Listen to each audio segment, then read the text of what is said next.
Hello, Internet! My name is Catherine Barsonistis. I run the nerdy food blog, The Gluttonous Geek, and welcome to Season 2! That's right, we actually made it to a second season of The Gluttonous Geek presents Munchies and Minis, a Dungeons & Dragons or tabletop role-playing game inspired cooking show where I first make a, well, like I said, tabletop or D&D inspired snack, and then work on painting in miniature. Since we are now just starting our second season after, 2 or 3 weeks from the holidays, I'm probably not going to be painting tonight. I might, but I might not. Let's see how I'm feeling. Just going to ease myself into it. That way we can get on somewhat of a, I want to say normal streaming schedule again, but that's okay. As you know, if you've been watching the show at all, this past season I was doing Rain Reese's 52 Weeks of D&D fan art challenge. I am not doing that anymore. It was fun, it was challenging, and that's really an understatement, but it was challenging, and I near lost track of my entire blog. We learn things, don't we? So instead, what I do now is if you are a Patreon supporter, and the link to my Patreon is down in the comments, well, not really the comments, the description, you get it. You have a chance to each week vote for what recipe I'm going to make on Munchies and Minis, which is a good thing to have, especially if you're the one getting the recipe card, which you are if you are my Patreon supporter. So, this week's recipe came down to a tie between two different recipes. I decided to go with this first one because it was a little easier for me to get the ingredients on the budget I had this week. So we are, this week, making a recipe not from Dungeons & Dragons, but from Paizo's Pathfinder, which is kind of very much in the same realm of high fantasy, like Dungeons & Dragons. In fact, the people who made Pathfinder used to work for Wizards of the Coast and essentially adapted Pathfinder very much off at the 3.5 Dungeons & Dragons system.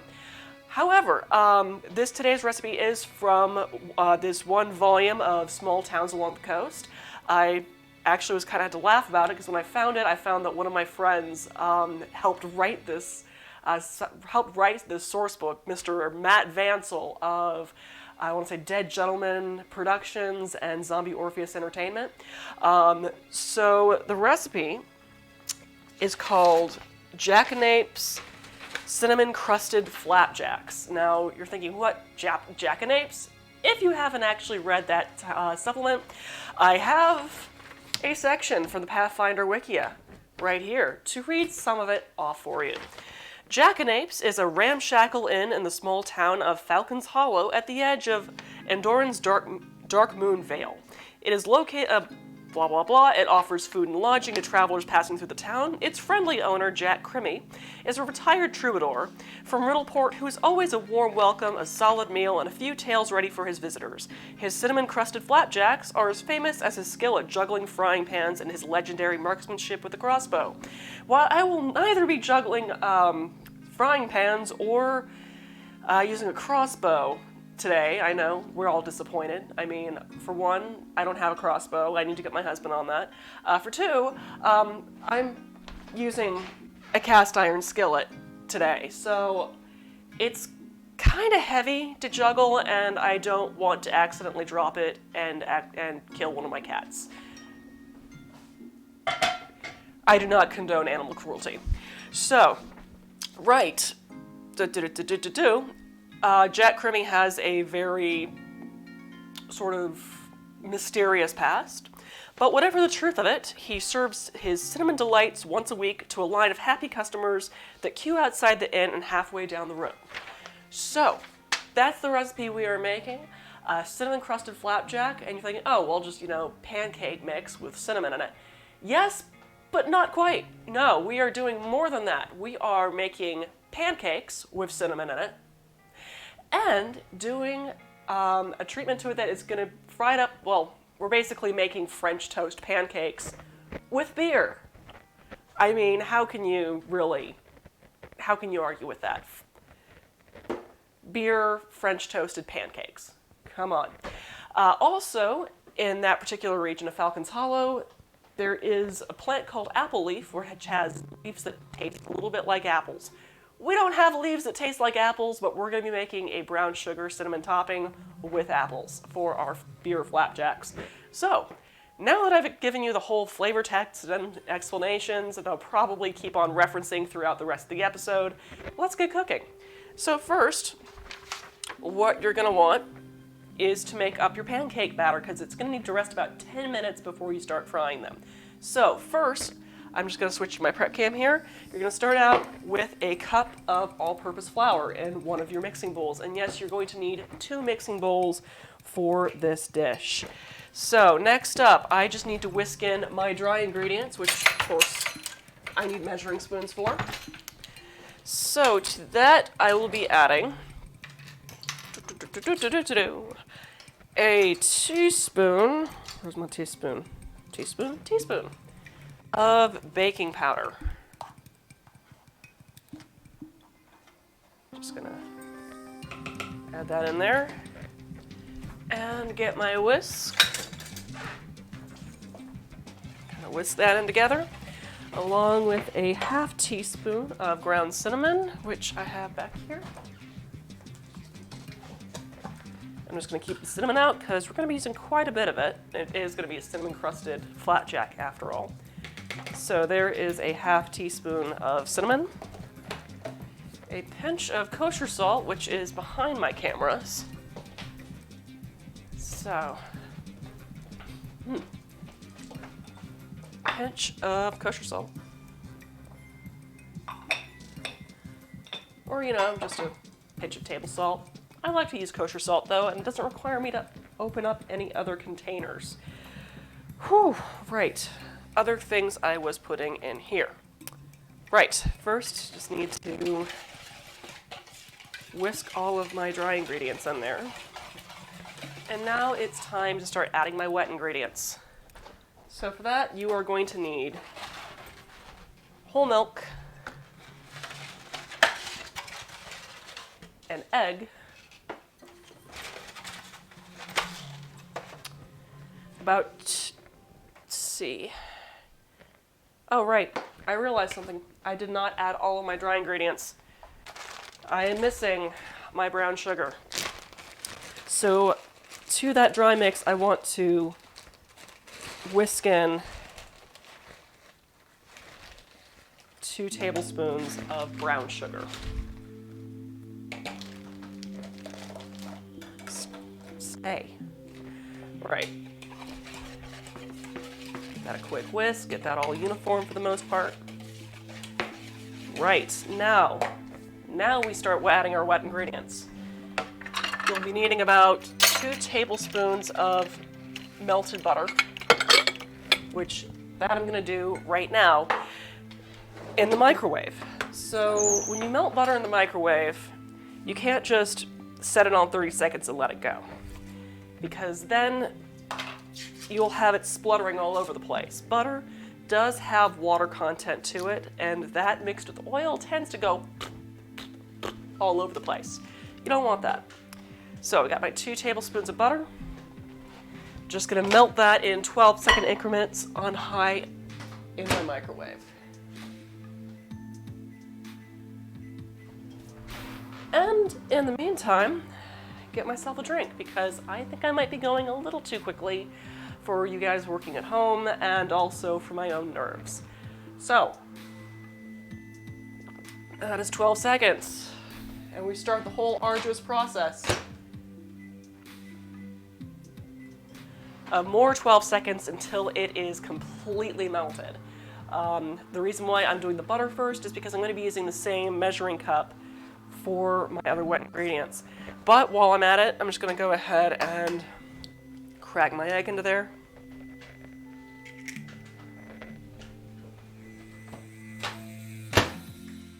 Get another 12 seconds on. And for those of you who are just starting to look at the recipe card, if you happen to have a Patreon membership or have gotten it through my Ko-Fi, will notice that there's a rather large list of ingredients. It's actually more around 11 ingredients that you just you're using in, well, 11 types of ingredients that you are using different measurements of. So keep that in mind when you're cooking this at home. You really don't have to buy that much, and a lot of it's going to already be on hand. Okay. I think we're probably in our last 12 seconds there. So, just going to 2-1, and we have melted butter with a little bit of plastic and a little bit of wax paper in it. It's okay. It's all, the rest of it's melted, and the wax itself is not melted. That would be gross. So, got my butter in there, so I'm just gonna pour that in with a cup of whole milk.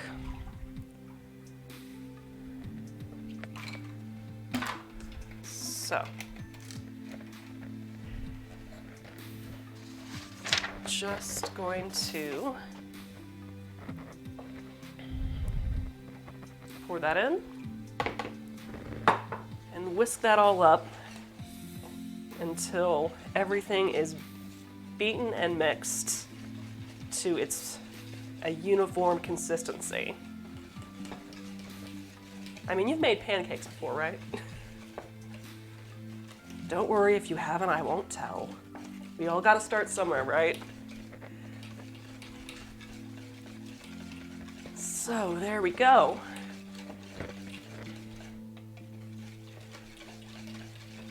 All mixed and smelling pretty good so far.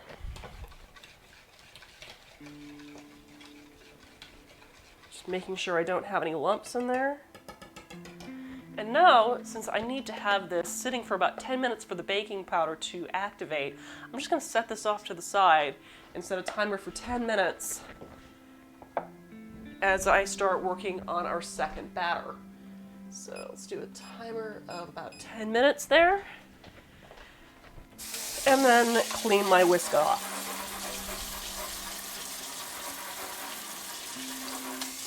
Don't have to go crazy. I just want to pretty much get all that flour mix off of there. And now we're going to be moving on to our second mixing bowl. We've made one batter, yes, but what about second batter?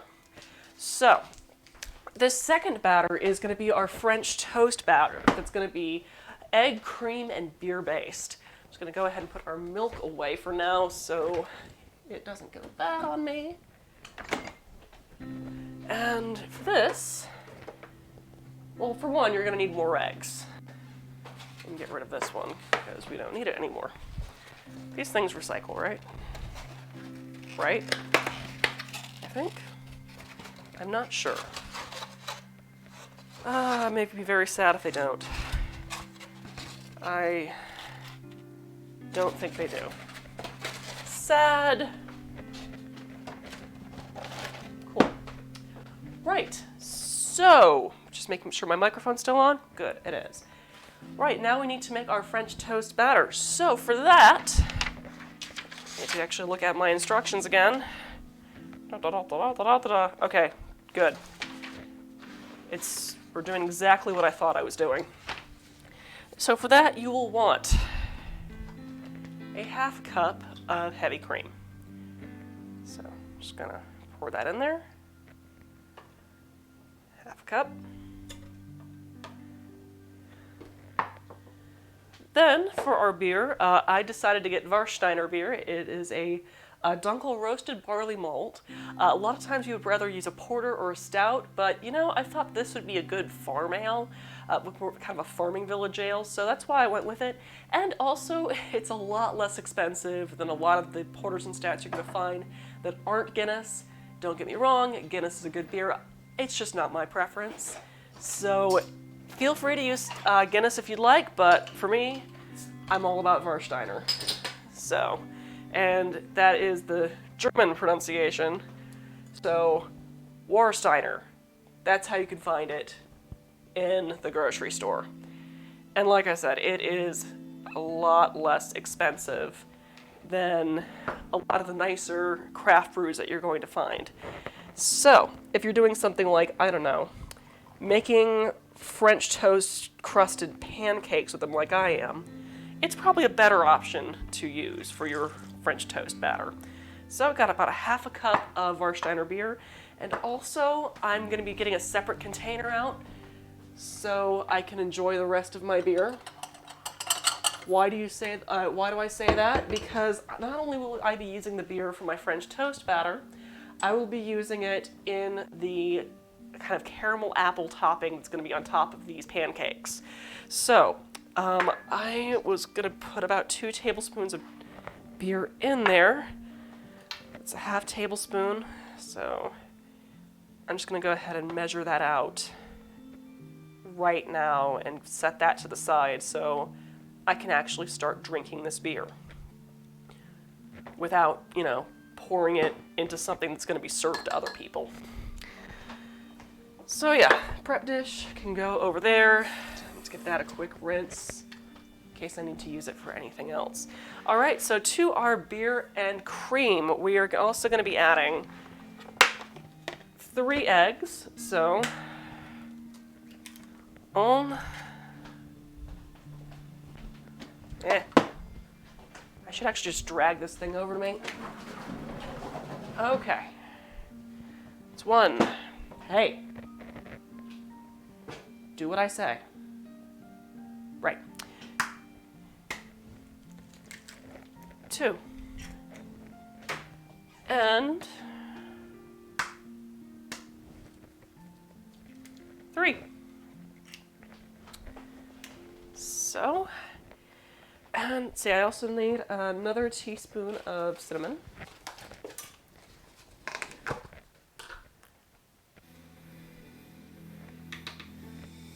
A full teaspoon rather than just a half teaspoon like we have in the batter, because we have a little bit more of a caramelized crust on that. Cheers. Okay. Oh, that's good. Then I need to add another pinch of kosher salt.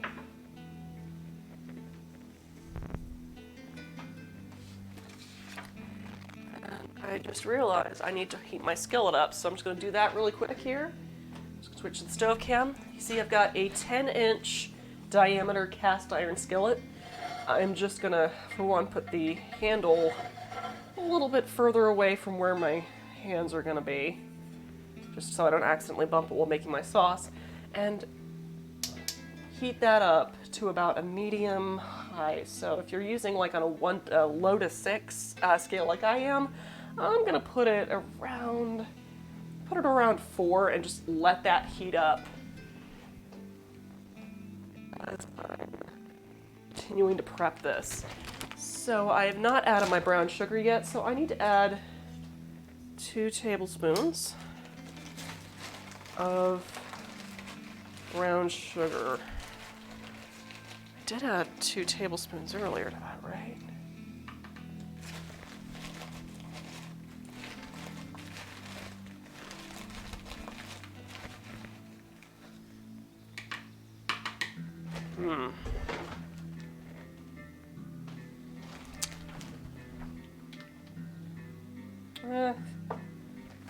I'll know the flavor if I didn't, and it should be fine. So I got my 2 tablespoons of brown sugar in there, pinch of salt. Okay, got everything I need for my French toast batter, so now I need to whisk that all up to a uniform consistency, once again like I did with my pancake batter. So, making sure that those eggs are fully beaten.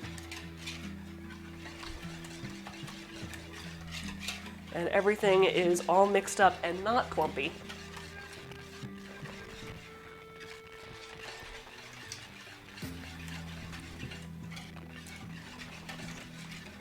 And that is looking good, I think. Yeah, that's looking very good. Cool. So, now that I've got my French toast batter mixed up, well, I think I'm just gonna put that to the side and leave the whisk because I know that things tend to kind of sink a bit, especially powdered spices if you haven't really been watching it. So now I just need to do some final measurements. I'm gonna be putting together a caramel apple top, well, kind of a brown sugar fried apple topping for these crusted flapjacks. But I realized something when I got home from work today. I thought I had apples in my fridge, but I didn't. But it's okay. Thankfully, the reason why I did think that I had apples in my fridge already was because they weren't in my fridge. They were in fact in my freezer. I had done a fridge audit over the holidays and we had some apples left over, so I went ahead and just peeled and diced them, just ready to go for putting in pretty much anything, stew, dessert, whatever. So I already have about 3 apples worth of diced apples. You're gonna want probably around 2 apples, especially since this dish is only gonna make about 12 flapjacks about this size. So, and I'll just switch the camera really quick there so you can see about that size, kind of they say silver dollar, but it's not a real silver dollar, you know what I mean.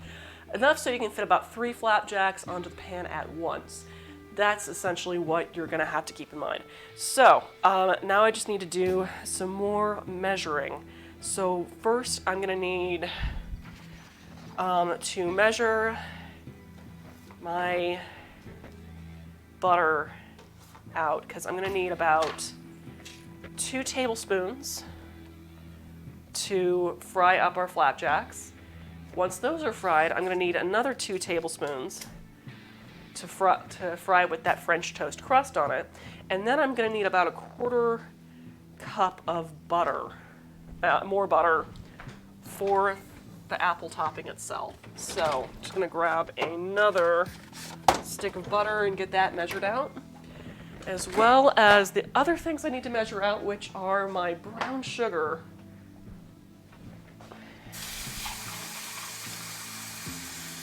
for the apples. Okay, feels like my pancake batter is ready, and let's see if my skillet is ready to start frying. So I just hit check if it's hot enough. Oh yeah, that's nice and hot. So, right. And let's go ahead and get that other prep dish so I can get that measured out. So, let's see, a 1/4 cup of butter is half a stick. So I'm just gonna need an extra 2 tablespoons. So about 4 tablespoons of butter equals a 1/4 cup. So, just gonna put that next to each other.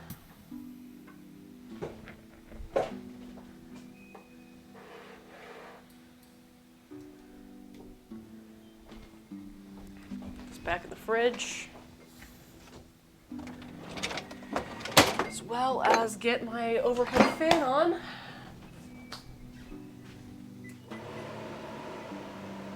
All right, as well as my butter. Right, and brown sugar, I need to measure that out. So I just need to get a 1/4 cup measuring cup, or an 1/8 of a cup, and just double that up. Let's see, there's a 1/8 of a cup. So, you will want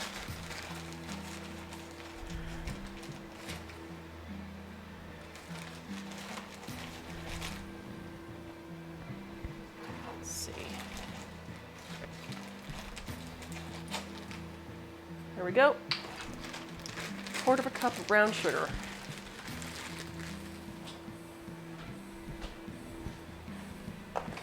Put all my dairy away.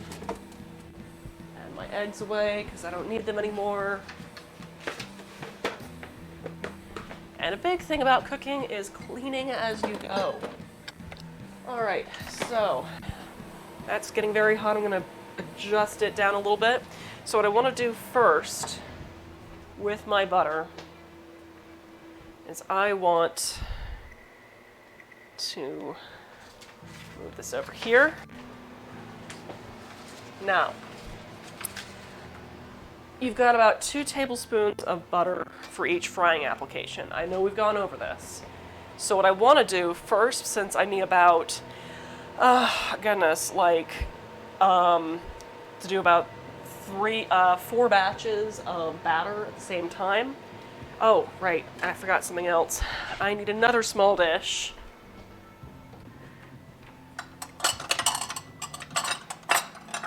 One with horrible sides, preferably. And my tablespoon measure. There we are. Okay, so first I want about half a tablespoon of butter going into my pan. So I'm just going to give that a quick cut and let that melt. And your butter should be foaming, not burning. So I'm just going to turn the heat down a little bit so I can make sure that my butter is going all over the pan. Here we are.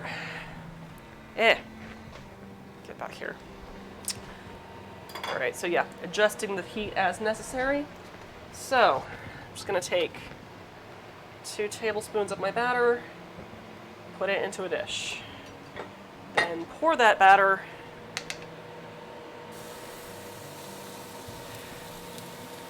onto the pan. And repeat. Making sure to give each flapjack enough space. I probably should have gone with the 12-inch skillet, but we'll be fine. Okay, so after roughly about 2 to 3 minutes, it'll start bubbling on top. That is when you want to flip these suckers. So we're just going to do that real quick here as I find where my spatula went. So this one is starting to bubble a little bit on top, but just gonna... Oh yeah, that's good. This one's bubbled, and as you see, it's kind of going even less than that. So the big thing is just to kind of eyeball it and see how it's going. In the meantime, I'm just going to grab myself 2 plates. You only need one of them now.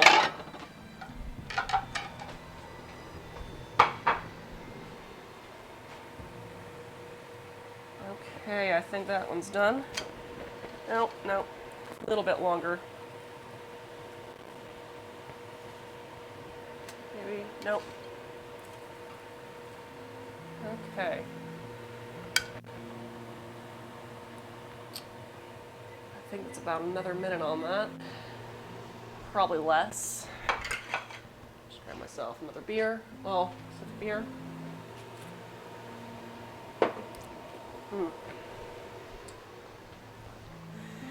And of course, your first batch is always going to be the one that's a little...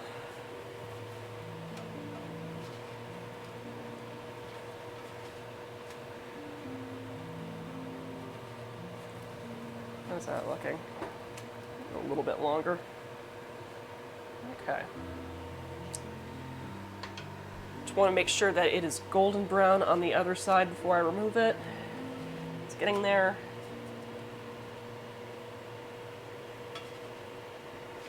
I'm just going to transfer that over. Oh, no. Go a little longer. Yeah, that's good to go. And I'm going to leave this plate uncovered because I want these to actually cool down a little bit so they can stand being put into my batter. Okay, so now I just need to add another half a tablespoon onto my pan. Allow that to melt.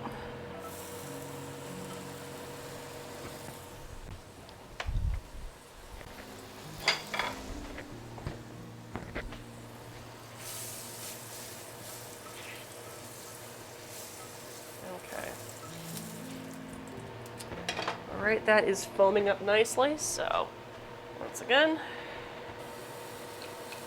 1,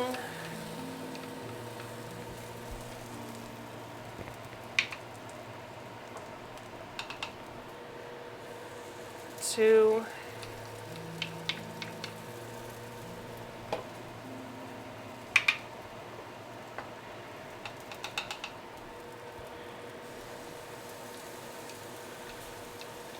3. After about a minute, we'll see how that's doing.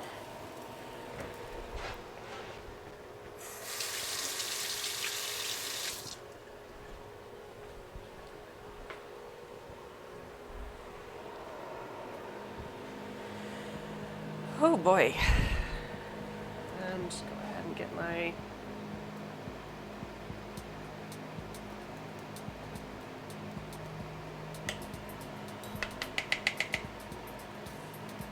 round. Okay, it looks like this one's starting to bubble on top, so I'm just gonna check that really quick. Probably flip that over in just a minute. But there we go.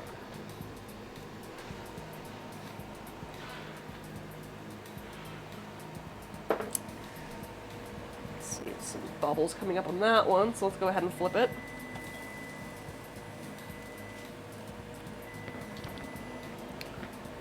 And just waiting for the bubbles to come up on that one, and I think we should be good. How's that one? Go a little bit longer.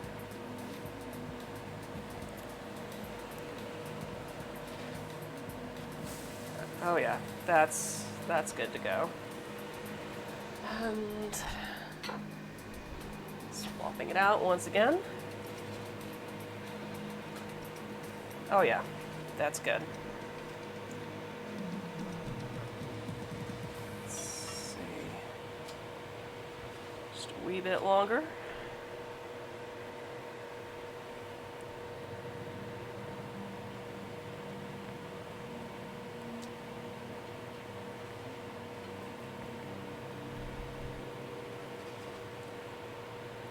Okay.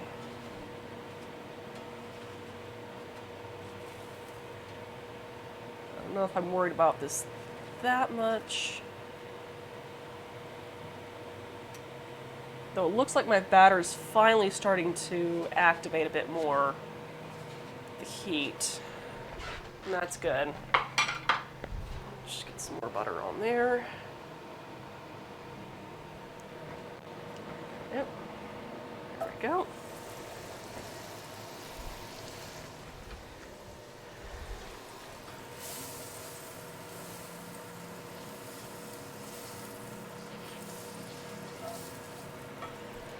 And there's one.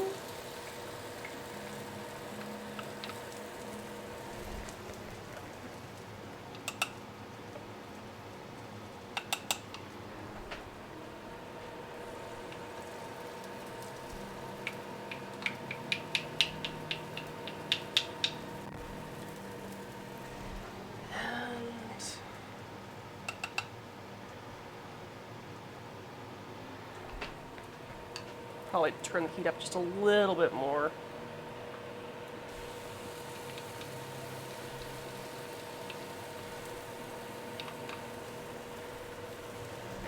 Cool.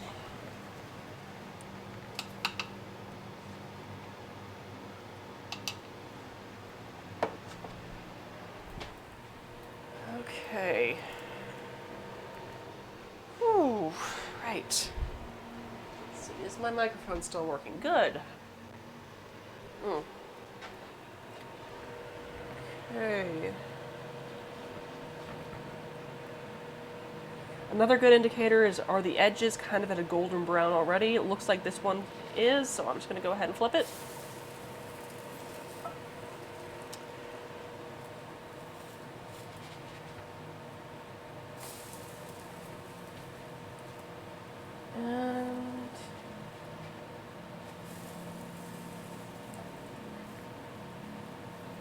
There we go.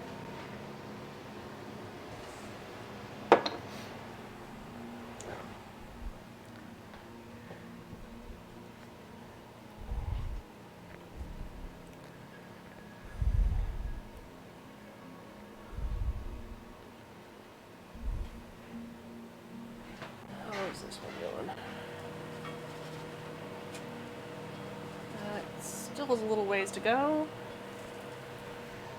Okay. What about you?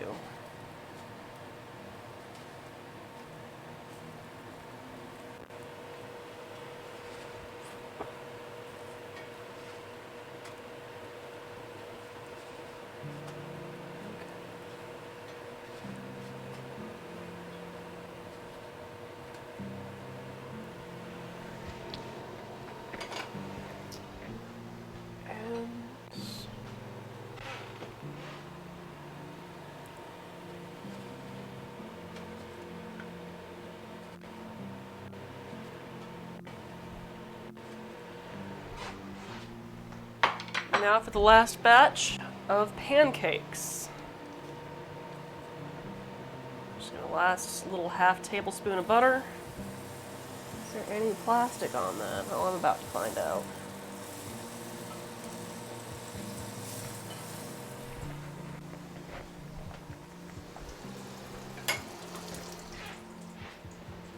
There we go.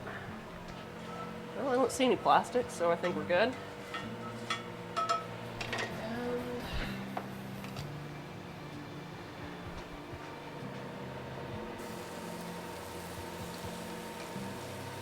One. And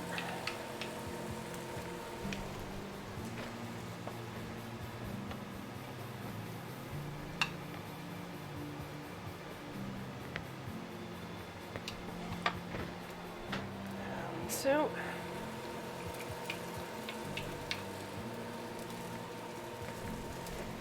And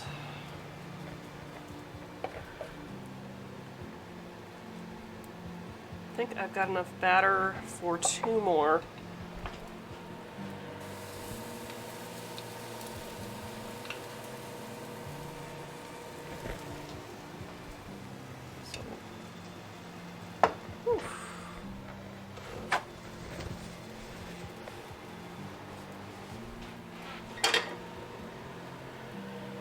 All right, see that little ring of brown at the edge?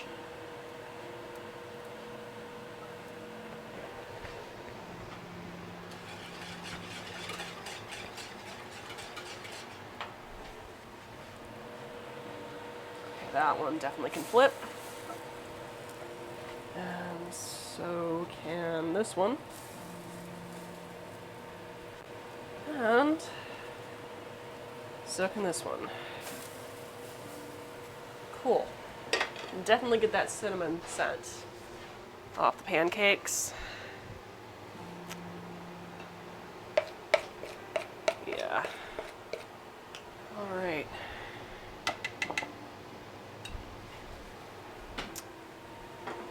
How are we looking?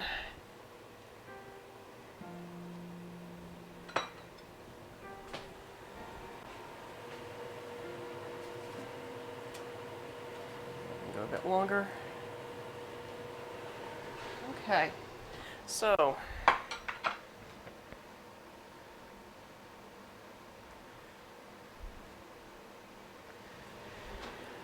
right, I think I might be able to take them off now.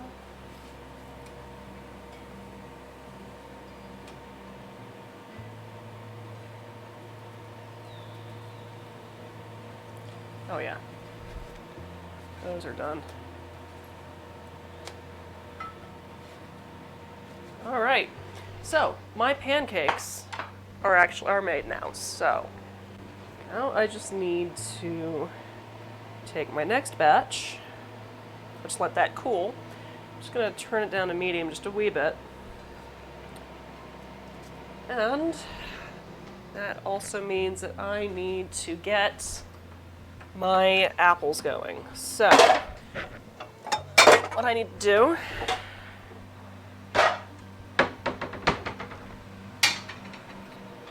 see here, just moving to the saucepan over here, turning it on to a low flame, kind of a medium low flame, and then I'm going to be adding a 1/4 cup of unsalted butter to that. So that's about 4 tablespoons. And I'm just doing that to melt.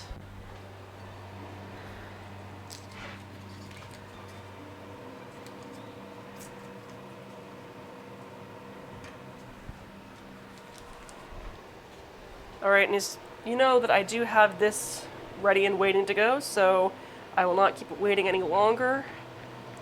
And what I want to do now is measure out about a half a tablespoon, bring out my batter. Oh wait, I still have a little bit of batter left, so I'm just gonna pour that for one final flapjack. It's gonna be larger than the others, oh well.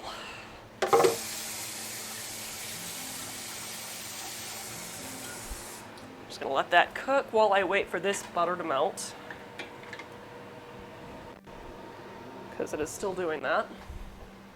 In the meantime, I'm gonna grab my apples out of the freezer.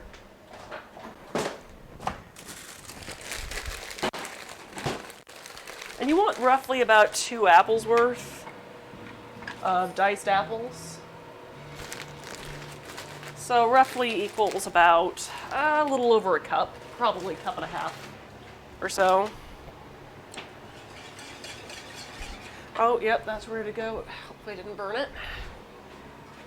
1, 2, 3. There we go. And that looks more pancake-like than pretty much all the ones I've made. Noted.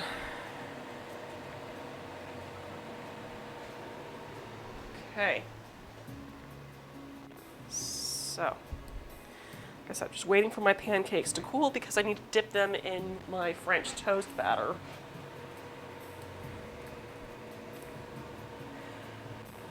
And I'm going to turn the heat up a little bit on that saucepan.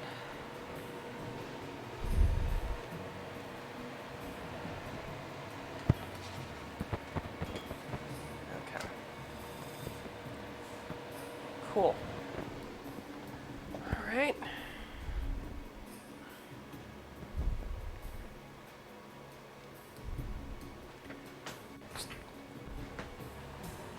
Add that to there. Cool. Give my French toast batter another whisk to redistribute things. Next up, how's my butter doing? My butter is melted. So now I just want to add my apples.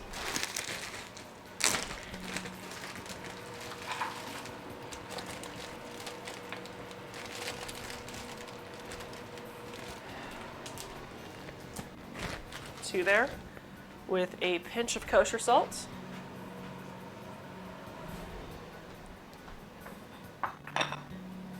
A 1/4 cup of brown sugar,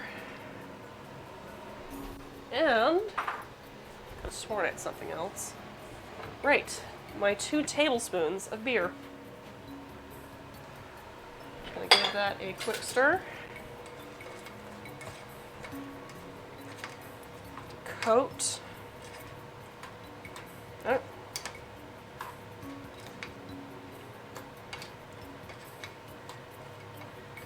And about medium heat to let it cook. All right, so I've got my hot pan here, just gonna add my butter. And next up, I'm gonna take 3 of my flapjacks. Well, spread this butter on the pan. I'm gonna take 3 of my flapjacks. And 1, 1, 2.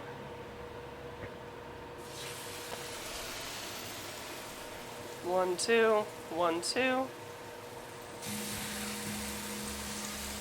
And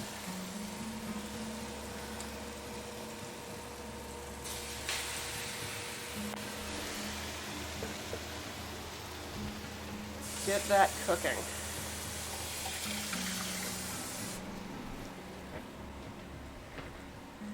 And set a timer for about 1.5 or 2 minutes or so.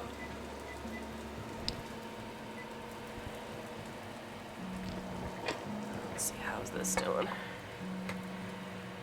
I am starting to notice the problem with using frozen apples. Don't worry, folks, it'll be fine. I'm just gonna let that reduce and cook off. Let's see.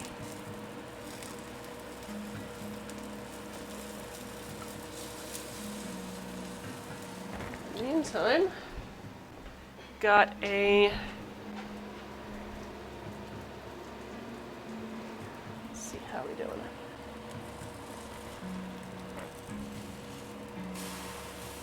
All right, so it looks like about a half a minute should do it on these suckers.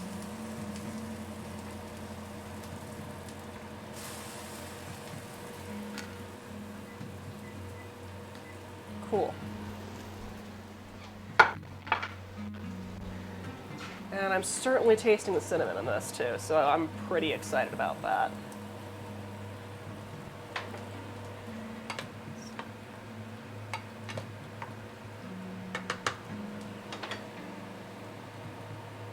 Just gonna raise the heat on our apple topping just a little bit more to cook off that excess liquor. And check how my French toasted pancakes are doing. It's getting a good crust. Probably, how are we doing? It's the other 20 seconds. So, okay, about a minute on each side seems to be working out. Whew. 9, 8, 7, 6, 5, 4, 3, 2, 1. That is looking mighty fine. Oh yeah. I like how that looks. Okay. So, that's one round down, another round to go. Another tablespoon of butter on your pan. Well, half tablespoon of butter on your pan. Give that a stir. So we start round 2. So, I dip those pancakes whole for about 2 seconds on each side.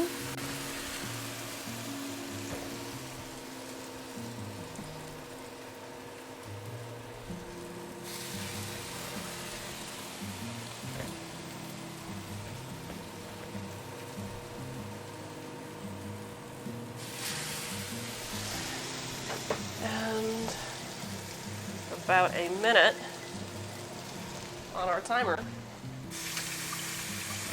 Check on our stovetop, our apple topping, and make sure that it doesn't boil over on us.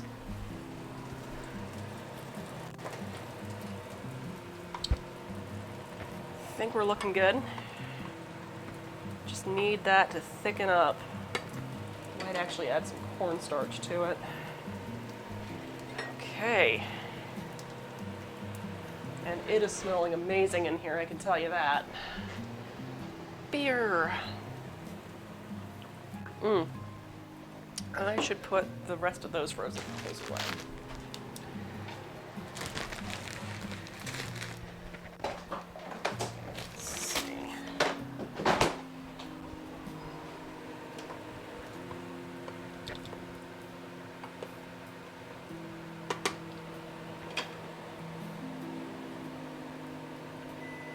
All right, just to give those a flip. Oh, that might be a little too long, so now we're just gonna do about 45 seconds on the other side and reduce our heat just a little bit. 45 seconds. Certainly getting that crust though. I'm okay with that.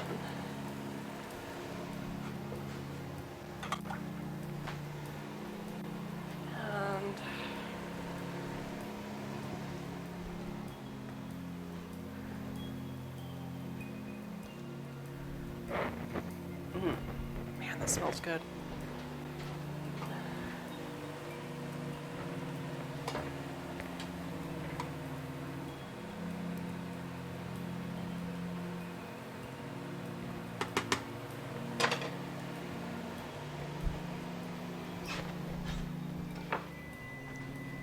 Hey, Laughing Underwater, how you doing? Let's see. Just gonna add those. That just looks like perfection.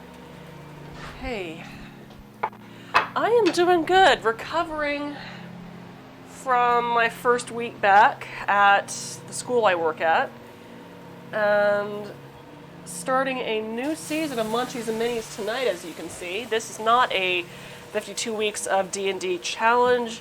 This was actually the recipe voted on by my Patreon subscribers. It's a cinnamon-crusted flapjack inspired by Pathfinder.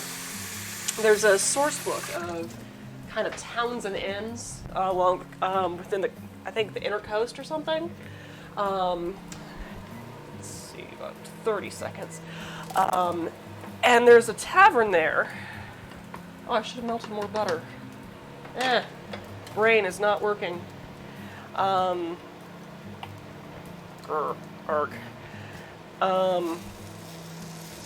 Jak-a, and they have this famous cinnamon-crusted flapjack. So what I'm doing is a cinnamon pancake that's been dipped in a batter, beer and cinnamon batter, kind of like a French toast batter, and then fried in that with a beer and brown sugar apple topping. I'm thinking like 30 seconds of how that's looking. But yeah, this is the topping so far. And it's turning out pretty well, I'd say.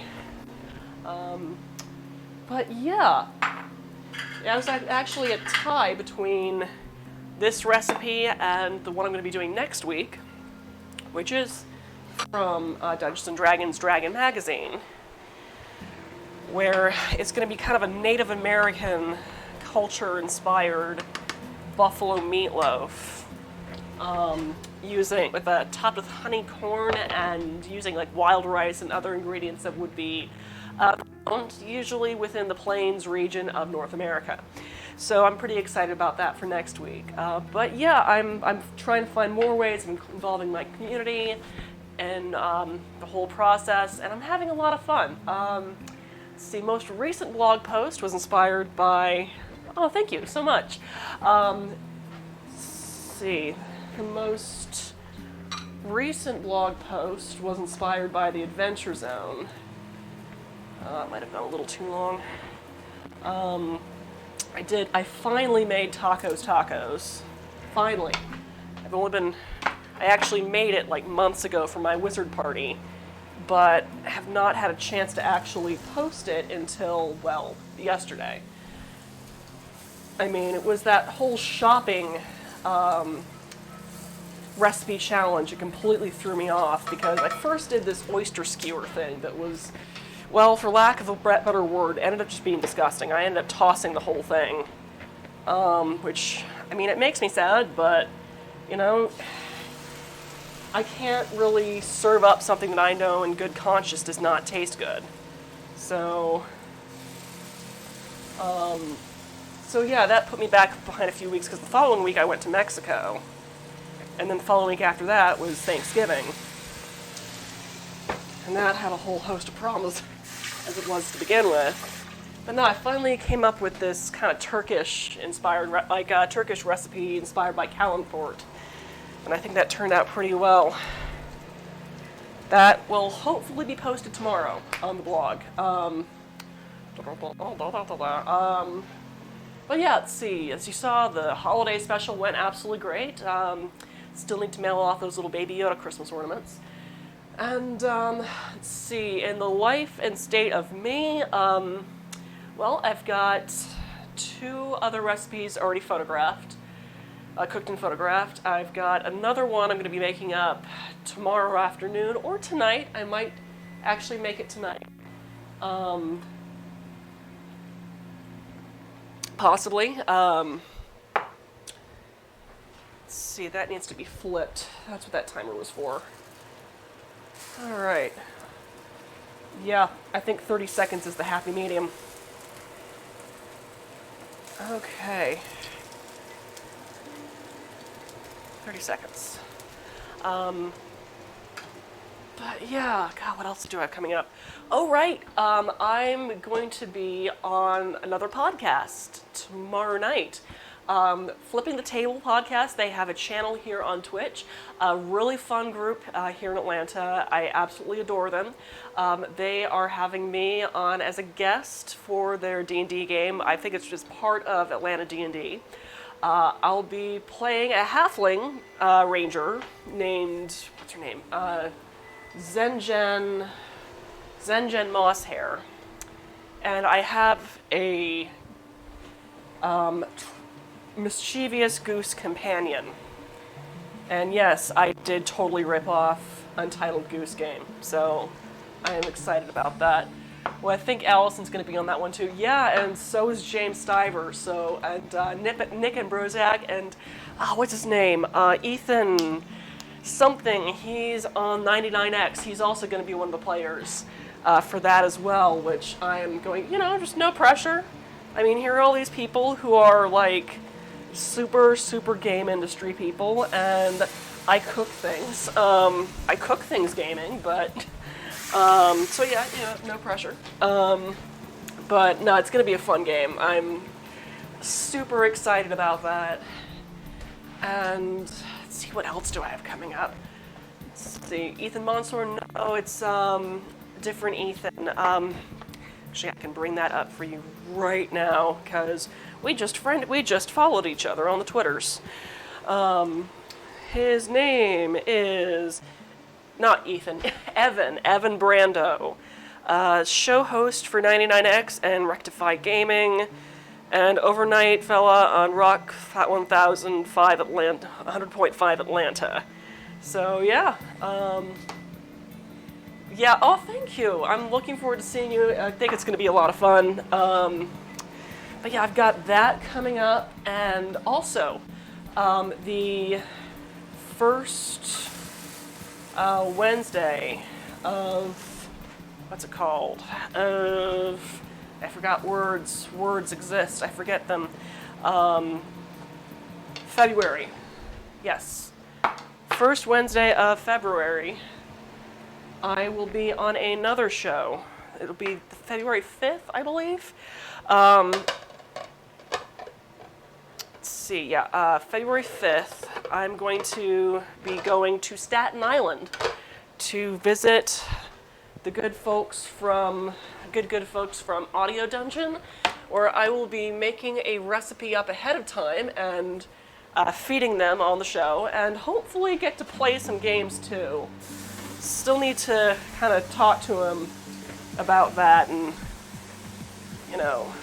say, hey, when I said I'd be a guest, I kind of also meant that I kind of want to play D&D with you guys. Even if it's just like a kind of an NPC character that only shows up in a single episode, and maybe every once in a while whenever you happen to be in Atlanta, or just, I like to play D&D. It's fun. Please let me play D&D on your show. So yeah, that's exciting. And I'm halfway through listening through the episodes they currently have up on YouTube, so before I can really figure out what I'm going to make or play. Right now, all I've really got is that their bard character was captured and forced to work in the kitchens at one point, which kind of made me go, because she's the only female character, but I don't think it was meant that way.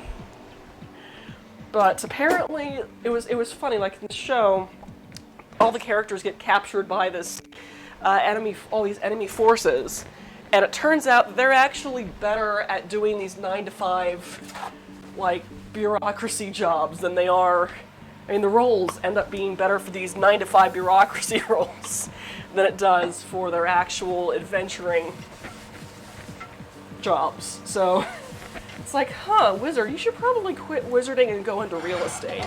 Just saying, you're really good at it. So yeah, it's It's a lot of fun. Right, so my apple topping, that is, I would say, that is pretty syrupy. Yeah, I would say that's done. So I'm just gonna set that to the side.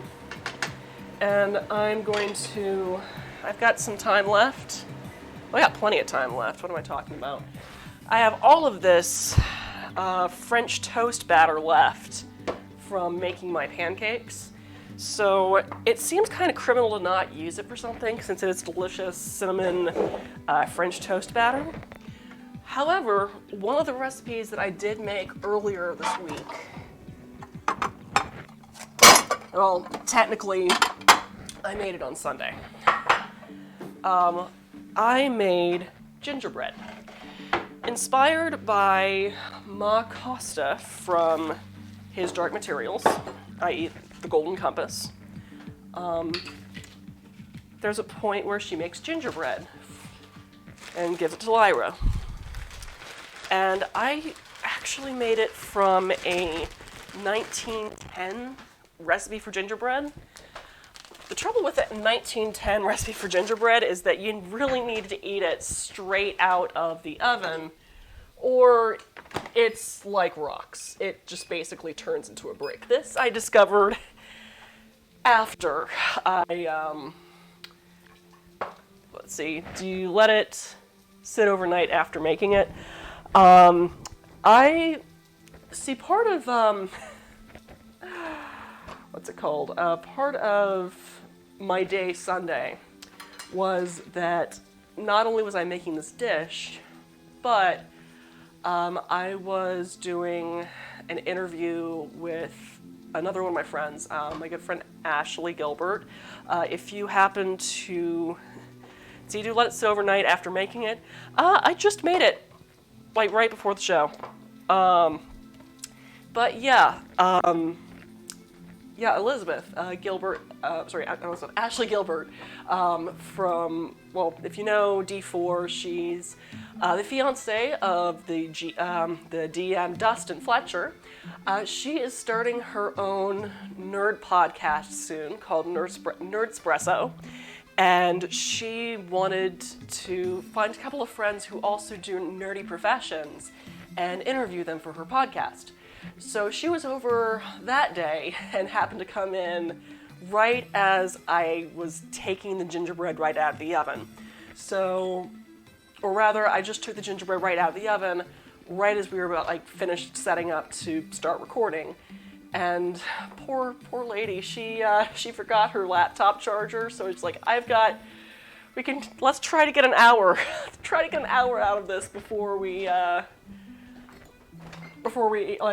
eat or something. So okay, we'll have gingerbread afterwards. And it was, yeah, that's the thing. Like I said, it's a 1910 recipe for gingerbread, so it's hard as a rock.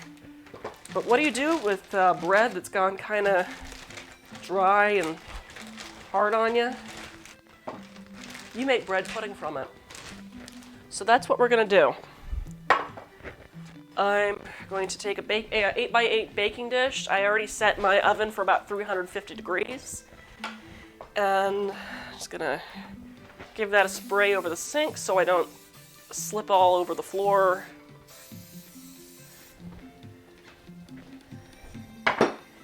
And yeah, I might have to take a picture of the bread pudding too, but I'm just going to take a serrated knife and just start cutting it into cubes or triangles or whatever pieces I manage to get from it. And I'm just going to throw that into my French toast batter. Just as soon as you cut it, throw it in there, because we want to soak up as much of that batter as humanly possible.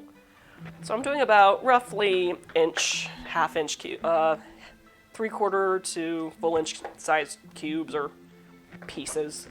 Doesn't have to be perfect. It just has to be roughly the same size. That, and I think I might have actually baked it a little too long, because that's another thing about using a 1910 recipe.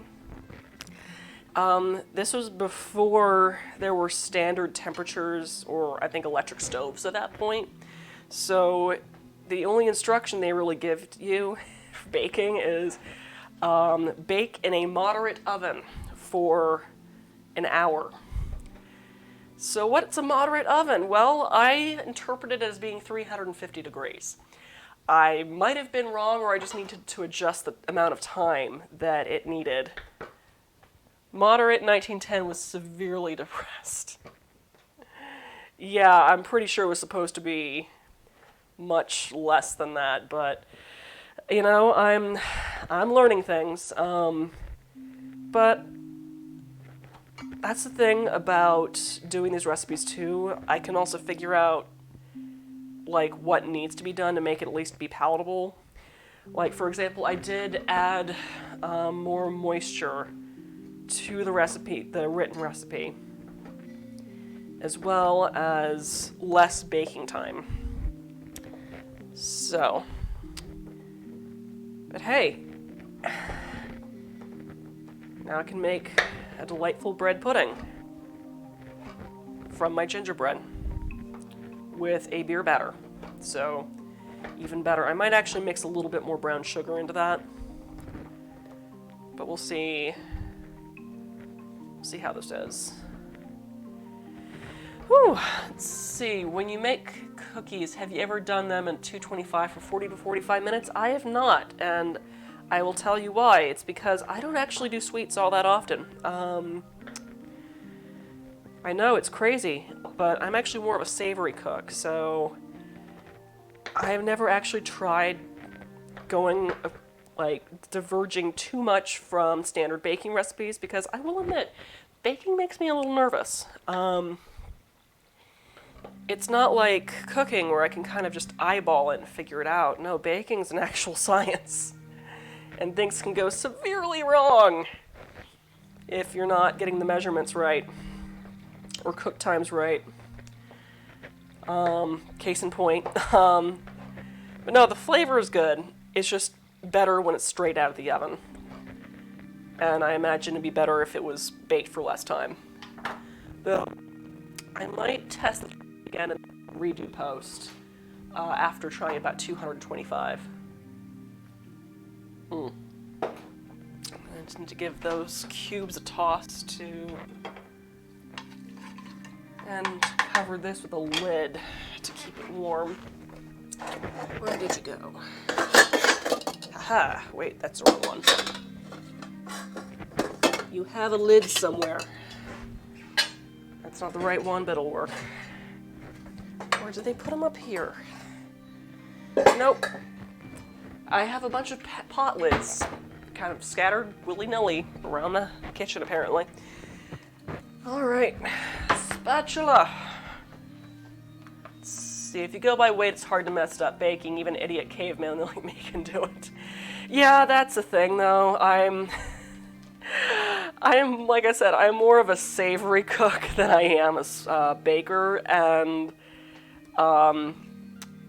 I need to replace the battery in my kitchen scale, and it's a screw back, and I'm lazy, and yeah. I know, I'm terrible. I'm a lazy cook. I'm very lazy when it comes to sweets. In fact, a lot of times I resent having to do any kind of pastry decorating, because it's like, I just spent all day trying to make this taste good, and now you want me to make it look like something fancy? F you! I mean, what more do you want from me? Yeah, no, I'm whining. So, but, gosh. I will admit that this is a bit of a experiment in itself. Mostly to I spent an afternoon baking this gingerbread. I'm gonna make sure that it's somewhat palatable. And then we'll have it with ice cream tomorrow or this weekend, because I'm being on a podcast tomorrow. And technically I'm already past my fasting hour. Actually, no, I'm still within it. Pastry decorations, black magic. That part I can't do.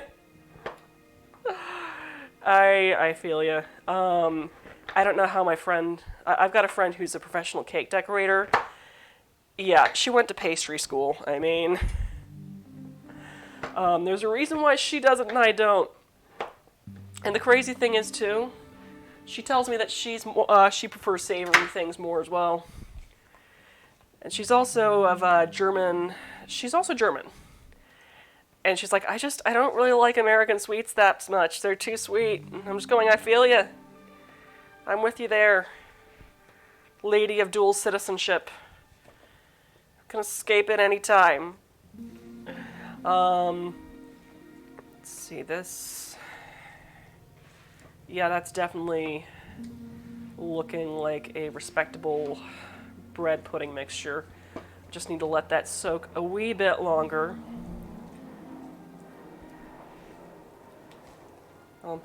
More soak and turn than anything else. But yeah, I mean, I've already got my eggs. See, I'm fasting too. How far are into it are you? Yeah, I was doing 16-8 eating schedule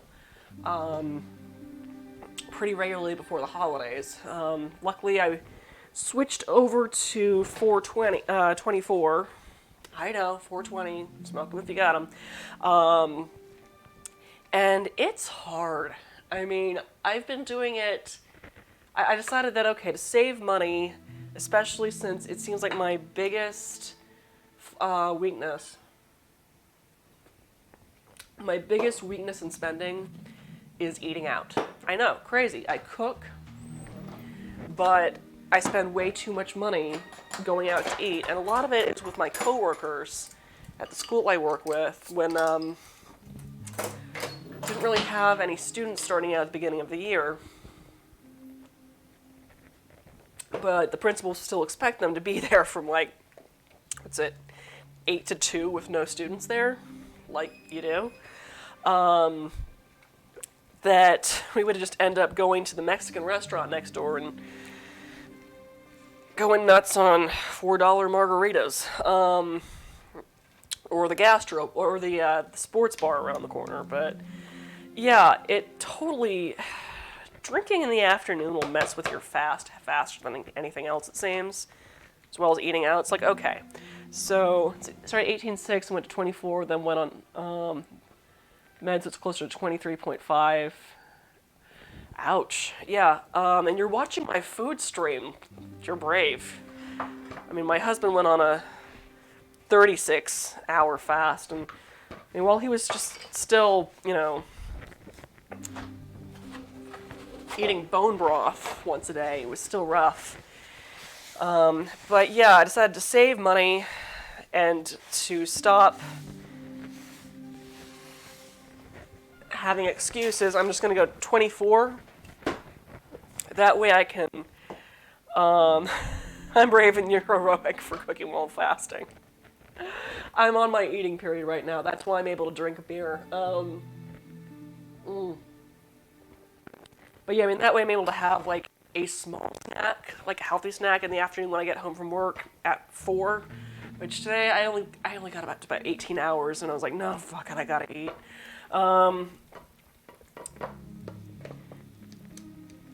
And, yeah, 24 for the work days, and 16.8 for the weekends. I mean, my husband's lost about 20 pounds off of it. I'm holding still at 195, but I have noticed that I've actually gone a little bit under that as of today, and I also noticed things are thinning out. So I think I'm going to do my best to stay on the 24, but, capitulate to about, let's see,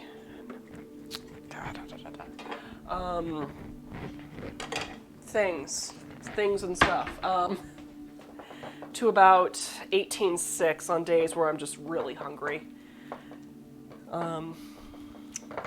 15 hours left. The taste of ketosis sucks, but the progress is kind of insane. Well, that's great.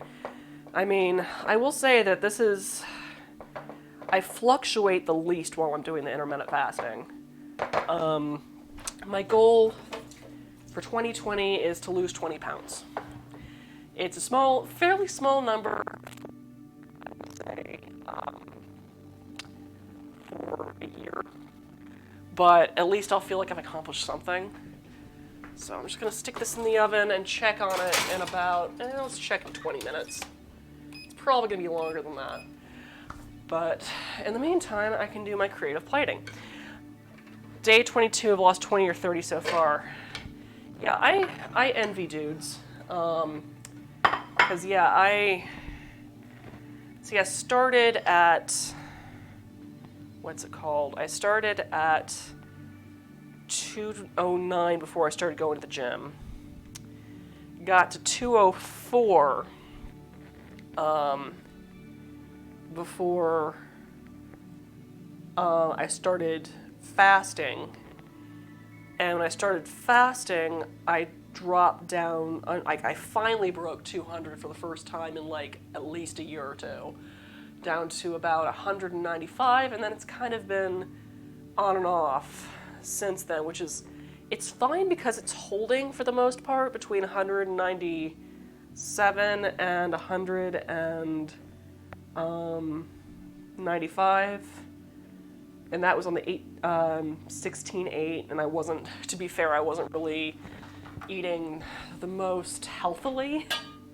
So for the fact that I wasn't actually eating healthy and it was also the holidays, I would say that was a pretty damn good job. I mean, all things considered.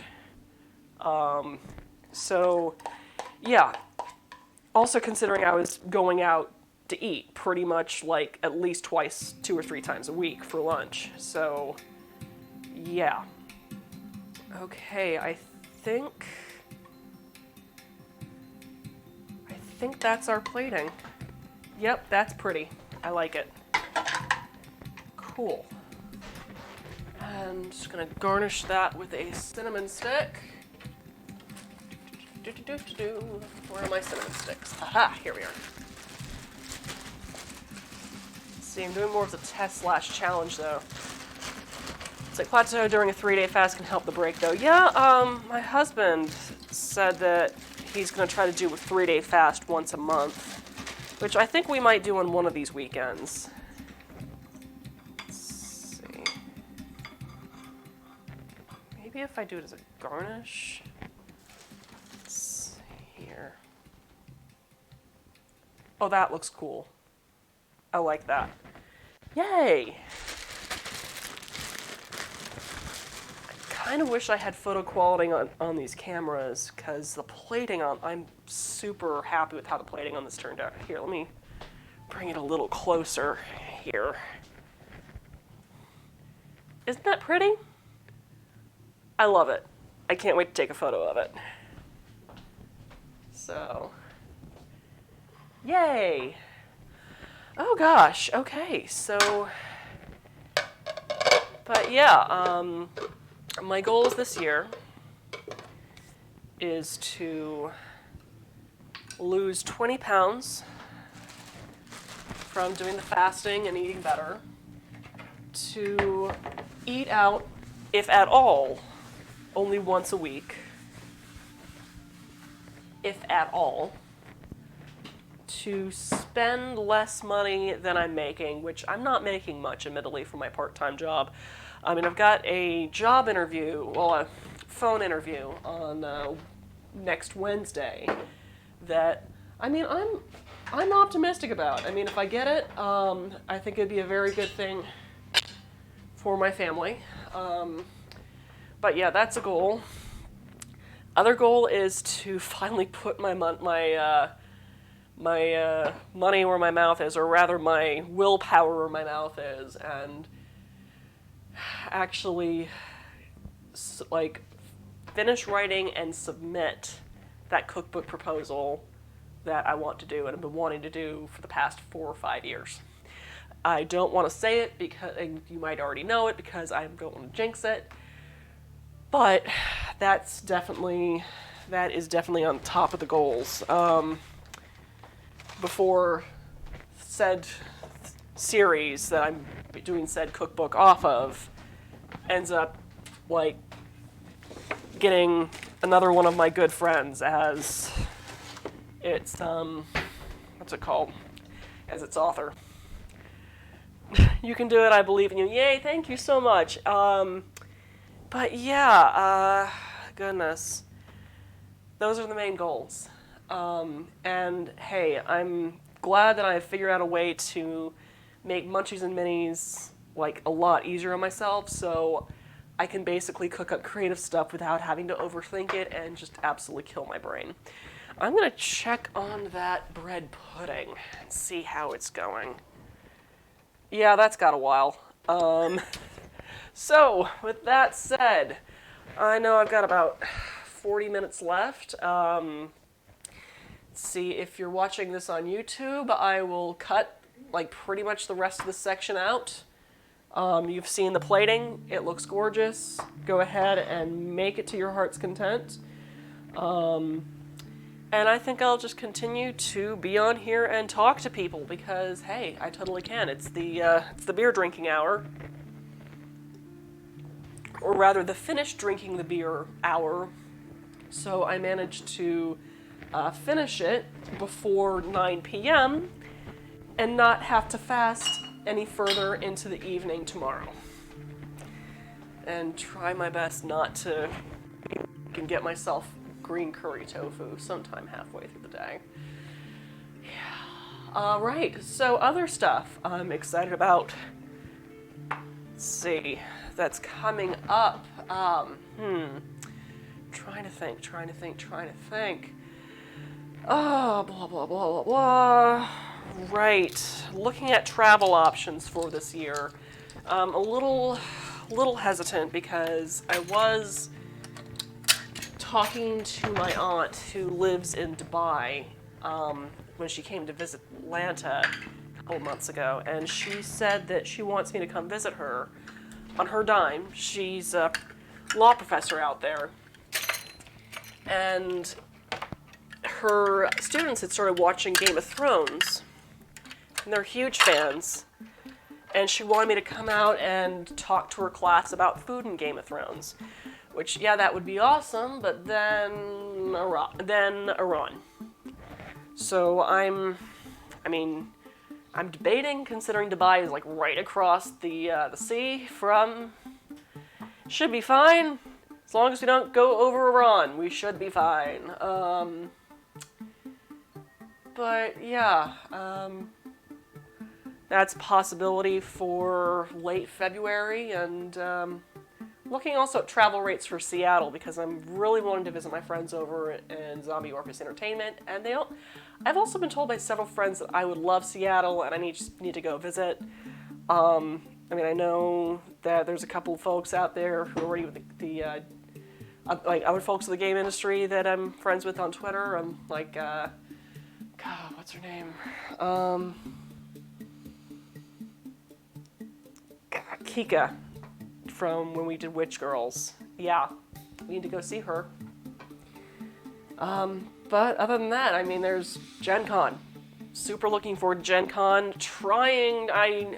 I need to actually submit my panel submissions to Gen Con to see if I can get those, kind of the food panels I'm looking at doing 2 different food panels. I've submitted 2 for MomoCon. I'm going to try to submit them for Gen Con as well.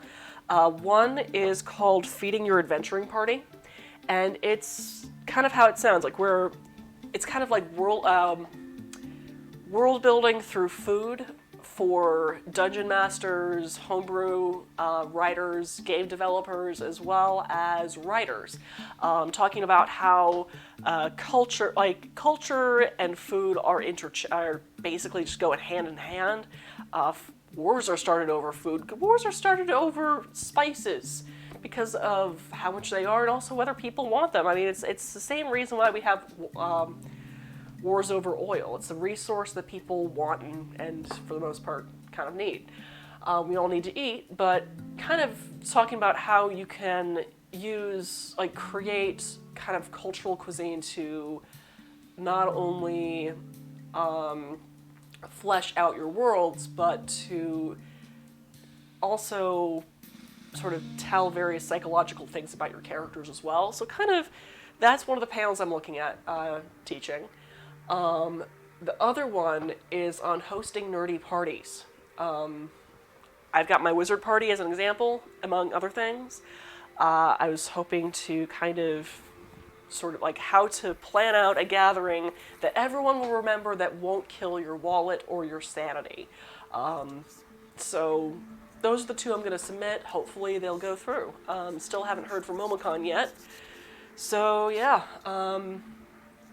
you know, if I'm going to these conventions anyway, might as well do a little bit of self-promotion, you know? And I'd be like, oh look, I'm a panelist. I run panels, haha. Yes. Yes, indeed. How's that bread pudding doing? Yep. It's baking. Right.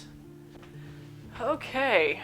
Let's see. No, it's not how it seems at all. No. Yeah, it's, I'm trying to be good about setting my goals and not stretching myself too thin, even though I've got a bad habit of doing so. Quite admittedly.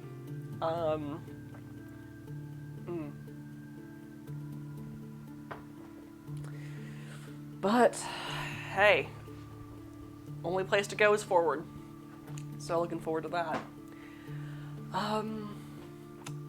But yeah, other fun stuff.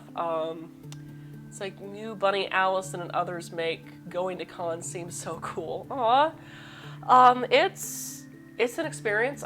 Do you go to any cons, laughing underwater? I mean, the big thing with us is we have Dragon Con down here in Atlanta, so we're used to conventions going on pretty much the regular. I mean, this past Dragon Con was my 15th year of going to Dragon Con, and Dragon Con was my first con.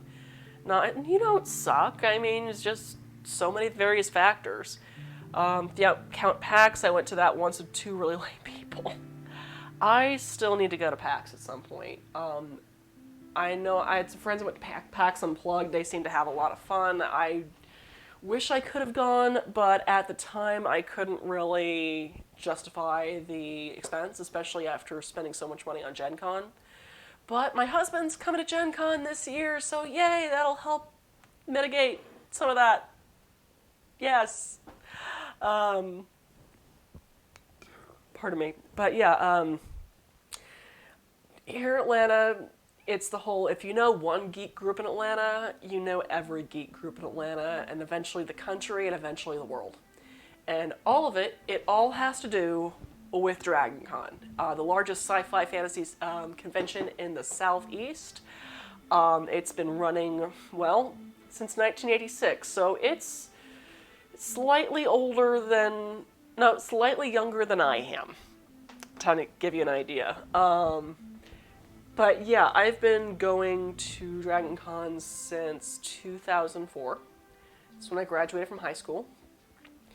And I started with Renfest, so I knew a bunch of people from Renfest. They introduced me to people at Dragon Con. This was when it was much smaller. Nothing will make Atlanta seem awesome. I enjoy it. I enjoy Atlanta. There's a lot to it, and if you have a chance to come down to visit, you definitely should. I highly suggest it. I wish there was more. I mean, there is a big tabletop scene, I will admit, and it's growing. It definitely is growing. My only experience as being in Atlanta was having a bad layover on the way to Boston before finding all of you. Yeah. Our airport, it's a thing. Totally get it. But no, honestly, if you're about to come to Atlanta, let us know. I know that Erisavad, she came to visit on the way to see some family, and we all got together with Dot and Stiver and Adam Jones, just that whole crew, and went to Dad's Garage Theater for, what was it? Oh yes, Wrath of Khan. No, we just went to go see improv that night. But yeah, went out to get dinner, went out, made a big thing. If you come in, and happen to be staying in kind of North Atlanta area, I know a great growler place that we can just get all of the various Atlanta D&D nerds, and there's 41 taps. I can make a big pot of chili. It'll be fun.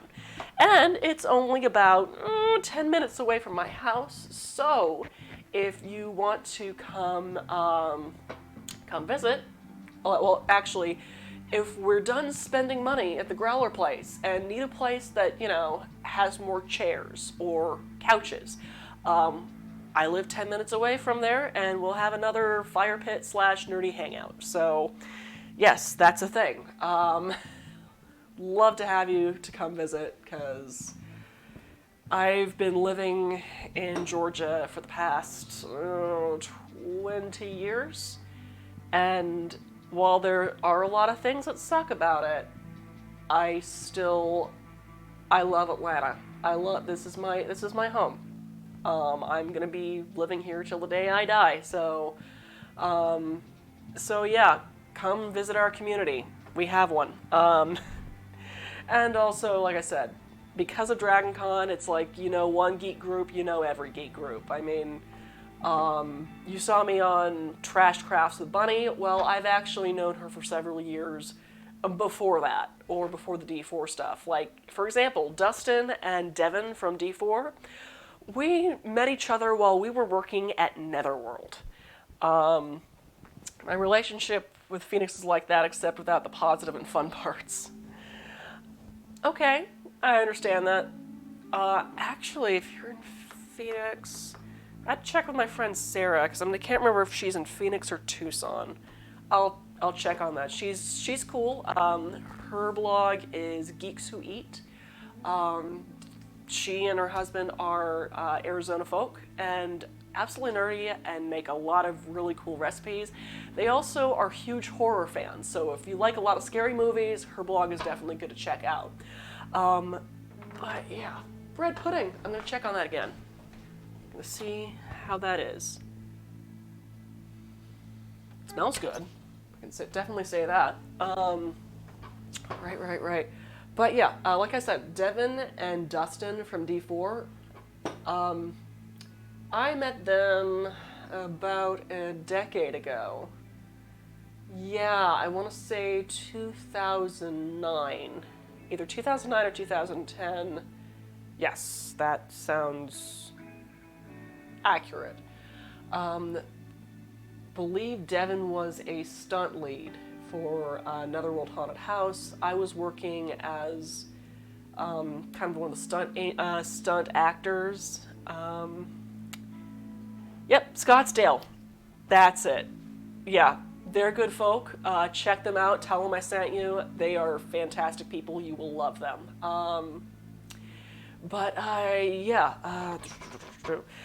Right. I was playing the Stone Graveyard Angel. This was also when the Doctor Who Don't Blink episode came out, and I used to do art modeling. So I was very good at holding very still and then kind of doing this whole deal. They would turn around.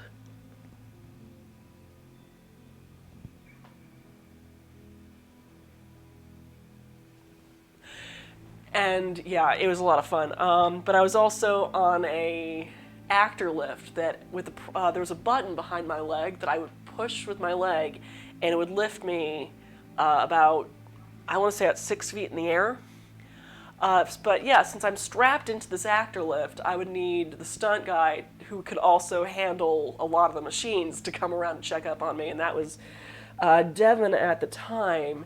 And Dustin also did a lot of building and, I want to say, props work and costume work with The Haunt as well, if I remember correctly. But yeah, I believe it was them and Lee Pennington were like the best of friends. You could barely see them apart from each other. It was really kind of sweet. Let's see here. And it just tickles me that they've put this amazing podcast together with all these beautiful props and costumes and all that. Aside from traffic, what are the worst parts of Atlanta? Oh gosh, worst parts of Atlanta aside from traffic. Well, income disparity is still a thing. Gentrification. I mean, we do have a lot of cool areas being developed, but it does kind of force people out of certain neighborhoods because of the property taxes, which ethically is not really the best thing. Oh my god. And let's see what else is the worst thing about Atlanta. Sexism and racism is still a thing, but you're gonna find that more in the. Let's see here. That does not look quite set. Let's check that with a toothpick. I say this with the oven completely open. Oh yeah, no, that's not ready yet. Let's go for another 5 minutes.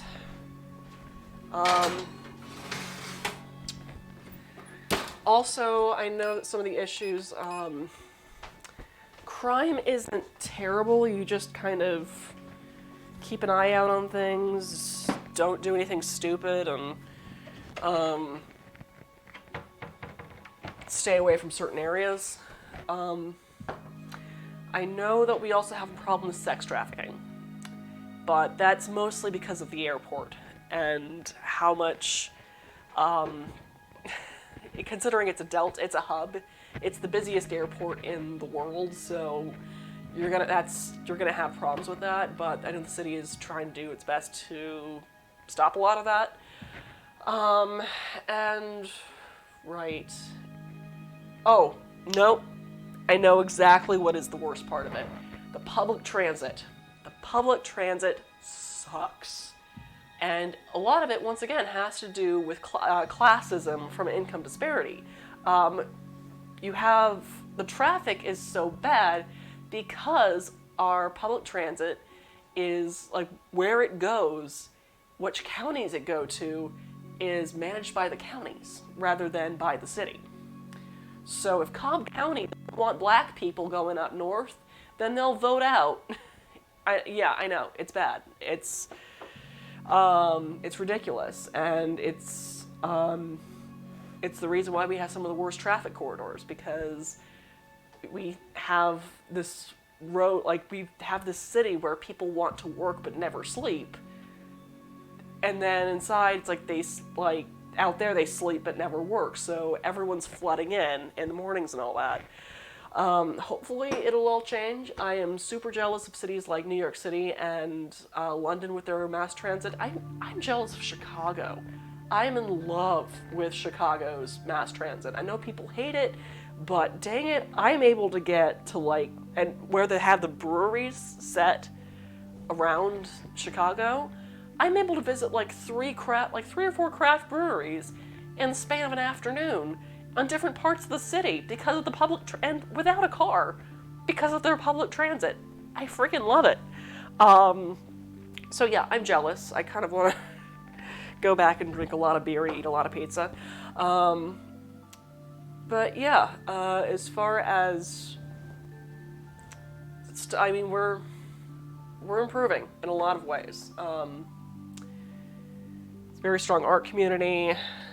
It's like mass transit's a mess here too. We've had no urban planning after 20 years. Got a light rail. And yeah, I know exactly what you mean. And a lot of it just has to do with people with money voting against people who don't have money. So yeah, it's like, it's like, oh, well, we'll bring crime to these areas. Like, well, for one, no one's gonna take the train all the way to Cobb County to steal a TV. I mean, it's dumb. Yeah. Scared white people with money, scared white people with money, that sort of thing. Yeah. Let's see, being a border state kind of sucks. Real estate speculators from California supremely suck. It being 120 degrees for several months. Yeah. Oh no, I've seen the pictures of the melted trash cans. It's, oh man, I just can't imagine. I mean, and I thought, like, the heat and humidity here was just nuts, but, oh man, I mean, you guys are in the freaking desert with melting cars and stuff. Let's see, how we doing? How we doing with that bread pudding? It's weird culturally, too, because it's younger than a lot of states. I believe that. I do believe that. Let's see, how we doing? How we doing?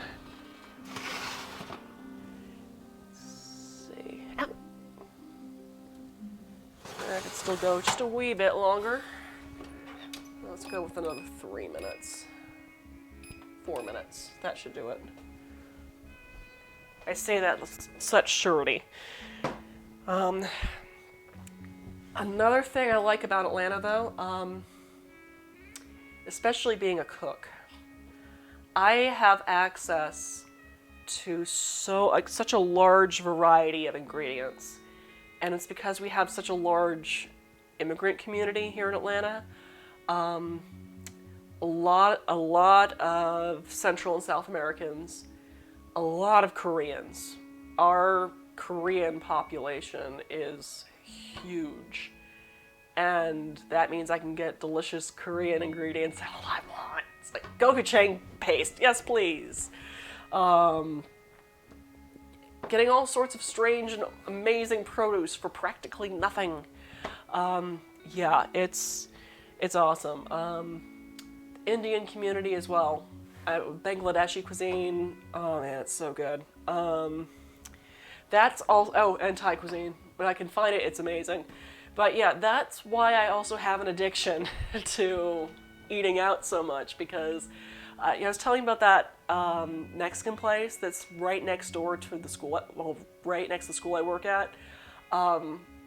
It's not one of those Tex-Mex places. No. Like, this is like actual, like Mexico City style cooking with like quesadillas the size of your plate and stuffed with jalapenos and lettuce and tomatoes, and it's just, oh, it's so good. Let's see, cowboy fetishism from the Tombstone area, a lot of snowbirds that vote against the interests of people, and other weird stuff. Yeah. Yeah. Oh no, I get it. See, we have the Southern Gentry country club types. We have, of course, we have all the nerds.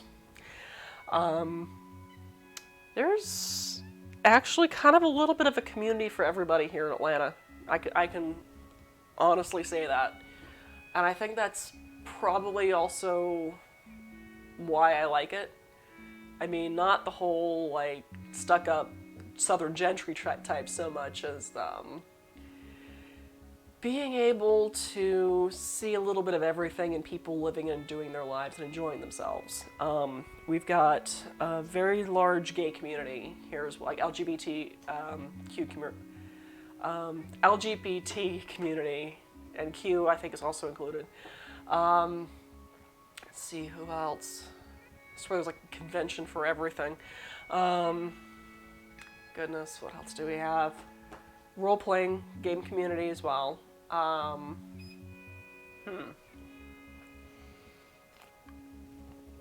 Big rent. Well, we did have a really big renting community. It kind of broke down over the past decade or so, but I mean, it's still going.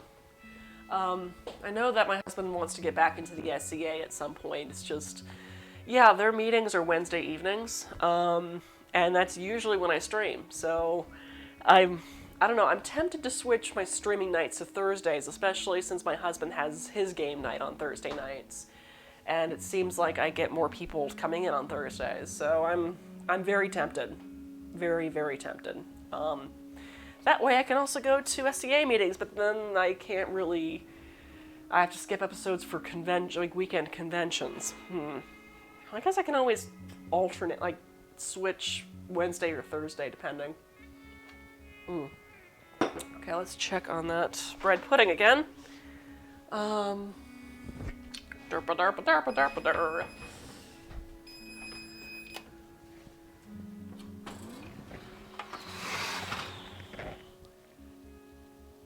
Oh, yeah, that's perfect.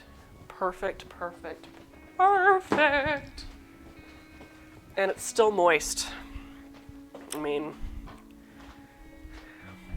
kind of wish I had some ice cream to go along with it. Though I do have some heavy cream. That'd be delicious. Okay. Oh my god, it smells so freaking good. Okay. Get a bowl of that for me. Let's see if you can kind of take a look. There it is. So let's just get a serving spoon out. Oh, I've got some ricotta.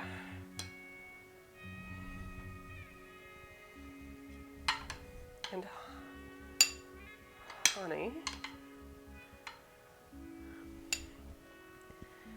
Might also get a bowl for my roommate too downstairs. It's like, here, I made you a thing. Yeah, I think I'll do that too. And maybe after the stream, after I get my photos done, we can watch some British baking show while yelling at the screen together. Let's see. Test it out and go with whatever works best. I'm okay with that.